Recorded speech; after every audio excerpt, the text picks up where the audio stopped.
Hey guys, Anime Gypsy here with another One Piece review. This is chapter 918. And before I get into this, I want to explain what happened at the very end of this One Piece chapter and tie it into a theory video I made a while back about the devil fruit that Oden Kuzuki had, or at least part of my theory. My theory stated that Oden Kozuki had the time fruit, one of the more broken fruits in the series, and what he ended up doing with the time fruit, I'm guessing, from what we've seen at the very end with Kimimon, Tanjiro, Momonosuke, and Raizo's graves, is that he sent them into the future, and then they were missing. People just assumed they were dead, so they erected the graves. And that's how they reappeared recently, and that's why Kaido and his men and Dofi are chasing them. We're chasing them. So my assumption here is that once they were banished into the future, and I'm guessing at this point of time, Nekomamushi and Inuarashi were still with them, and they managed to escape somewhere, some other way, and that's why when Kinemon saw Nekomamushi and Inuarashi, he was like, "You guys are still alive. You guys escaped Kaido. Wow!" So that is my assumption as to what happened. Is that, and again, it's tied heavily to the time fruit theory that I have had relating to Oda and Kozuki, and basically a lot of the emphasis here is the weird stuff that that Kinemon and Kanjiro were talking about when they were talking about Zou when they were there. Because when they were in Zou, they said, well, maybe the previous generation was different than the more recent generation, meaning that there was a lot of time that had passed before they were at Zou previously. And then there was the notion that when Momonosuke revealed that he met Rogers, and Usopp was like, "You are 6 years old, you liar." And then Kinemon basically said that, "Oh, Lord Oden's adventures are and ability." I think he said either adventure. No, he said Lord Oden is a very interesting person. And again, that ties into the time fruit, because that is the only way in which Kinemon could be 6 years old and still know, um, and still know. Goldie Roger. But that being said, we need to discuss something. Originally, I assumed that that Kaido took over Wano Kuni right after the Summit War. Originally, that's what I assumed. But apparently, according to Ace, this chapter, when he arrived, it was at the sorry state that it's currently at. So I would say that this has been going on for more than that. So I'm guessing maybe after Roger died, all this shabacle happened where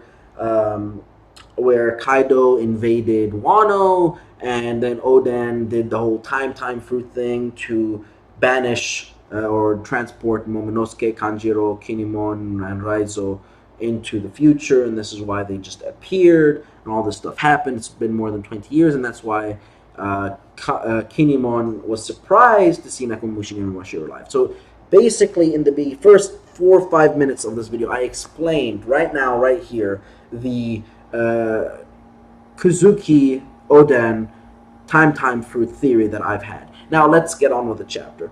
I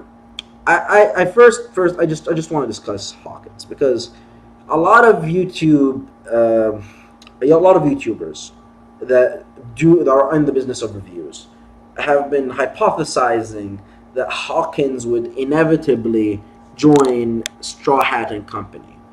I do not know why the focus isn't working. Focus. Oh, there it is. Why that they would that they would definitely at some point join the Straw Hats. And I think this chapter kind of proves it, because while Hawkins on the phone said something along the lines of, "Okay, the guys that I've been fighting are very strong, and I don't know if I would be able to fight them by myself," he never really exposed who they were. And given the intelligence that Yonko has, we should assume that Kaido would know definitely who... Actually, we know that Kaido knows who Luffy is, who Zoro is and who Law is, most definitely. So, Hawkins could have revealed that he didn't, and I'm gonna go on a hypothesis and say that Hawkins is just like King of Lightning said, just like a bunch of other YouTubers said, gonna join the Straw Hats, and this is the first step towards it. And again, it goes back to the whole Marineford War. Oh, I can't see a possibility of Luffy dying type fortune telling, as well as all the stuff that's happening. And that aside, we saw a awesome clash between Hawkins and Law. That was sweet. That was so sweet and nice. That was some sexy drawing. I really, really, really liked it. Kudos. What else? What else? What else? I was gonna say something, but I keep forgetting it. Oh. That was a pretty funny moment too, right after that scene, right after that sequence, where you have Trafalgar Law basically shouting to Zoro instead of Luffy, and he's like, "You are the worst," and that just gave me the giggles right there, honestly. Now, that aside, let's move on to the Hold'em situation and all that jazz. Right after Hold'em was one-shot, we get like a panel where we see like the people like on the streets when that happened, and we see some samurai and some beast pirates. So again, the cahoots is visible. And after that, we saw Speed being controlled by Otama's Dongo. And this is the thing: if Otama has the ability to control humanoid creatures with Dongo, is this only limited to smile users? Focus. Autofocus. There we go. Is this only limited to smile users, or is this any sort of zone type ability? Because if it's any type of zone type ability, this power is broken, and Chopper better watch out.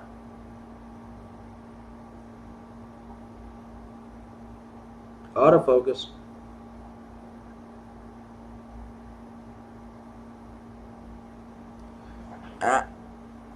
Alright, this is kind of bothering. There we go. Yeah, so, no, that's uncomfortable.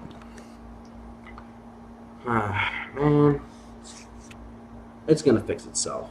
So, with the whole Chopper thing and the whole, well, no, not Chopper thing, the whole Dongo thing, I have to wonder, Oda sometimes compensates and shows us that it's not the devil fruit per se that makes someone overpowered, it's the person themselves. Because if the person who had Otama's devil fruit was a lot stronger than Otama, then that person might as well just be very broken when fighting against any sort of Zoan holder or holders. Like, if Otama went up against a Smile army and she was a lot stronger, that would be broken, because she might inevitably end up controlling everyone. And we understand that Headliner Speed is not just some schmuck you shove in a drawer. Like, she's a headliner for a reason. It's just Luffy is above the headliner power range. And I think it's been clearly obvious up until this point, because ever since Dressrosa, Luffy's been fighting very high-tier opponents that make most of the worst generation look like a bunch of pups. Saying it straight and simple. If Luffy were to have gone Gear 4th in Bakura District, he might have one-shotted the entire town. Now, Luffy versus Jack, that would be an interesting fight, and I'm guessing that might be the fight that strengthens Luffy's Bososhoku no Haki to an extent. But that aside, I just don't see that happening, because I see Nekomamushi and Rashi fighting Jack later on, and Jack has been contacted, and we have this going on. This is another narrative point in the chapter. What is Jack going to do, and when are we going to see Jack coup the drought? And I have to wonder, who are the other calamities? Because now we know that Jack is the person in charge of Wano. And what are the other territories that Kaido-sama controls? Just wondering at this point. So that aside, what else was I gonna say related to? Okay. So as opposed to Otama, who's overpowered, I think, and Hold'em in terms of devil fruits, you have characters who have very weak devil fruits, but are extremely powerful, like Cracker. Cracker, very weak, powerful. devil fruit. All he could do is create crackers, but by training himself, imbuing it with armament hockey, he just became extremely overpowered. So that was the point I wanted to make there. The narrative of the story here, I don't know how it's going to go from there. No idea whatsoever. I'm pretty sure, though, that the person mentioned a chapter or two ago that was the leader of Okiku's gang is going to be introduced. And I can't wait to see more samurai, ninja, ronin folk from Wano that are overpowered. Because we know from Sakazuki, when Sakazuki gives people the hype, it is worth it. I will be sorely disappointed if we don't get to see some overpowered samurai shit later in Wano. Very sorely disappointed. And I cannot wait to see it. If it comes. And I definitely hope it does. Now, if you like the video, please leave a like. And please, please, please, please, please tell me what you guys think about this video down below. And please tell me what your opinions are down below. Until next time, guys, this is Anime Gypsy. And I'm out. See you guys later. Bye.